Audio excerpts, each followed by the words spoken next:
Hello everyone, welcome back to KK Social Studies. Growth of Modern Industry in India, Class 8, Chapter 10, Colonialism, Rural and Tribal Society. So, one by one इस video में इस slide में हम growth देखेंगे Indian history का और उसका reason को समझने की कोशिश करेंगे। आइए जानते हैं। First point, the impact of our national movement for freedom. आप जानते हो 1885 में आईएनसी इंडियन नेशनल कांग्रेस का इस्टेब्लिशमेंट हो चुका था। कुछ समय के बाद बहुत सारे इसके मेंबर्स भारतीय उद्योगपति हो चुके थे। ठीक है, मेंबर्स बने और इनके जो कांग्रेस के जो नेता थे, लीडर्स थे, वो स्वदेशी मूवमेंट लोगों के बीच में प्रचार किए। द स्वदेशी मूवमेंट ऑल्सो स्टार्टेड 1905 में, which advocate the use of indigenous goods, also encourage Indian industrialization। जो प्रचार प्रसारित करते थे लोगों के बीच कि भारतीय चीजों का, भारतीय गुड्स का यूज कीजिए ताकि भारतीय उद्योग फल फूल सके, ताकि भारतीयों को काम मिल सके। जब भारत के उद्योग फलेंगे फूलेंगे तभी भारतीय लोगों को काम मिलेगा ना। तो स्वदेशी मूवमेंट का बड़ा योगदान रहा और लीडर्स का योगदान रहा, नेशनल मूवमेंट का योगदान रहा इंडस्ट्री के डेवलपमेंट में। सेकंड है, international development open the gate of modern industries in India. जैसे ही विदेशों में डेवलपमेंट हुई, भारतीय उद्योगों का भी दरवाजे खुलने लगे। एक एग्जाम्पल से हम इसको समझने की कोशिश करते हैं। Plantation industry receive a boom as tea because the favourite drink of the tea becomes the favourite drink of the western world. पश्चिमी दुनिया के लिए चाय जैसे ही फेवरेट ड्रिंक हुआ उनका, भारतीय प्लांटेशन, टी प्लांटेशन का सुनहरा दिन आ गया। आज भी दुनिया में भारत टी का सबसे बड़ा एक्सपोर्टर है। 21वीं सदी में भी सेकंड में श्रीलंका आती है। तो आप समझ सकते हो भारतीय उद्योगों का विकास हुआ।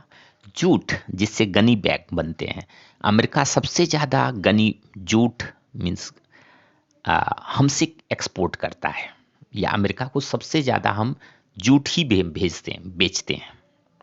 उसके बाद दूसरी चीजें हैं, कॉफी है, शुगर का कंजम्पशन भी भारत में सबसे ज्यादा है और एक्सपोर्ट भी होती है।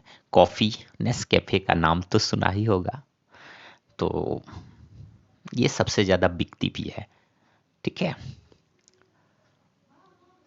आप आश्चर्य करोगे कि वर्ल्ड का लगभग अप्रॉक्स 2 और 3% कॉफी हम प्रोड्यूस करते हैं, लेकिन वर्ल्ड के ट्रेड में 10% का योगदान देते हैं। मीन्स कॉफी के समय कॉफी का जो एक्सपोर्ट होता है वो ज्यादा है हमारे यहाँ, चूंकि कॉफी का कंजम्पशन कम है। Iron and steel industry, Tata के एग्जाम्पल दिया हुआ है। 1907 में इस्टेब्लिशमेंट हुआ Tata iron and steel company, Jamshedpur Jharkhand में, और 1911 से इसका प्रोडक्शन होने लगा। लेकिन वर्ल्ड वार फर्स्ट और सेकेंड में इस कंपनी के लिए सुनहरा अवसर पैदा हुआ, या यूं कहें कि सारे स्टील कंपनी के लिए, क्योंकि सारे यूरोपियन कंपनी इंगेज थे वार में, तो वो स्टील का प्रोडक्शन तो कर नहीं रहे थे। ठीक है, वार इक्विपमेंट का प्रोडक्शन कर रहे थे। तो भारतीय स्टील जो है विदेशों तक पहुंची और इसका विकास हुआ। लोग भारत के लोहा को देखे, स्टील को देखे, नतीजा क्या हुआ कि वो इसका रेगुलर कस्टमर बने। नेक्स्ट है द फेमनिंग कमीशंस 1880। एक चूंकि भारत में फैमिली अकाल ब्रिटिश टाइम में हमेशा होता रहा, लाखों लाख लोग भूख से मारे जाते रहे।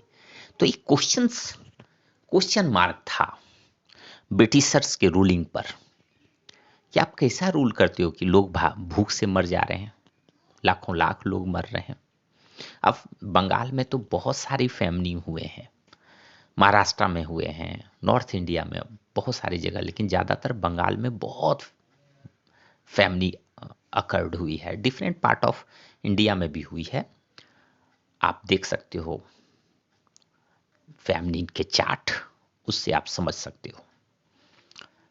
तो ये जो कमीशन आया है रिकमेंड किया कि भाई आप कुछ एक्शन लो, इम्प्रूव करो क्राफ्टमैन का कंडीशन, आप इंडियन क्राफ्ट को प्रमोट करो ताकि उनके जो है उन्हें कुछ पैसे आमदनी हो सके। तो एक प्रेशर के चलते उन्होंने इंडियन क्राफ्ट को थोड़ा सा इंप्रूवमेंट का चांस दिया।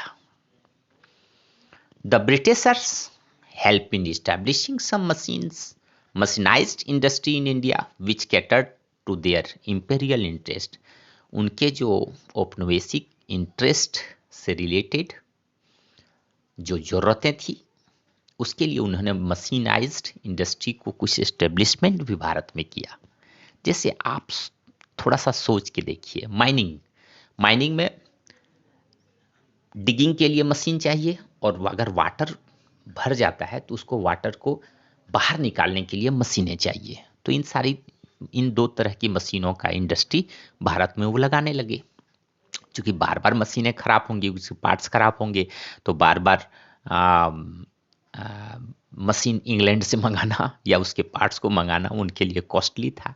तो वो क्या किए, यहीं पर प्लांट बैठाने लगे।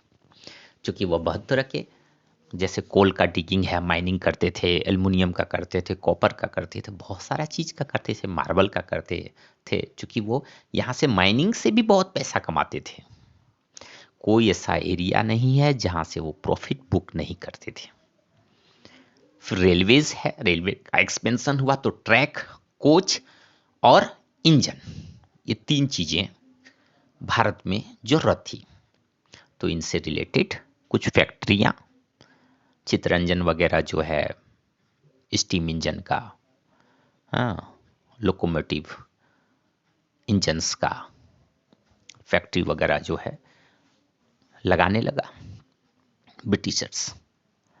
तो डिफरेंट पार्ट में डिफरेंट छोटे छोटे इंडस्ट्री वो लगाने लगी ताकि उनकी इंपीरियल इंटरेस्ट पूरा हो सके।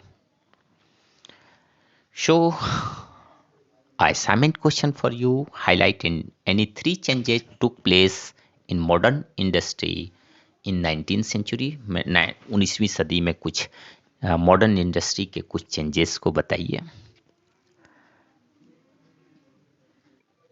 Okay, thank you for listening and watching my videos.